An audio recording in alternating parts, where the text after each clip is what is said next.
Μου λέτε γιατί με φωνάξατε? Σε φώναξα γιατί το συμβόλαιο λύγει και έχουμε βαρεθεί να ακούμε όλη την ώρα για το βόλεϊ, οπότε αποφασίσαμε να σε διώξουμε. Μα αυτό είναι άδικο. Δεν με ενδιαφέρει.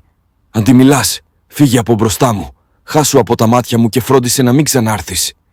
Όπως διατάξετε. Τι έγινε ρε φίλε, πως και με πήρες τηλέφωνο, η ομάδα όλα καλά? Άστα να πάνε φιλαράκι. Θυμάσαι που ήμασταν συμπαίκτες? Τι ωραία που ήτανε. Γιατί ρε τι έγινε? Με διώξανε. Γιατί?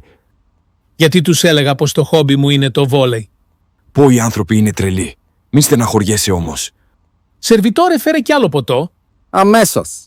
Έτσι μου έρχεται να πηδήξω. Νεκρός βρέθηκε πριν 1 ώρα ο γνωστός Βραζιλιάνος ποδοσφαιριστής Ντόα Σάντος. Οι αρχές μας ενημερώνουν ότι πιθανόν αυτοκτόνησε. Τον γνώριζα τον Ντόα Σάντος, ήταν παλιός συμπαίκτης μου.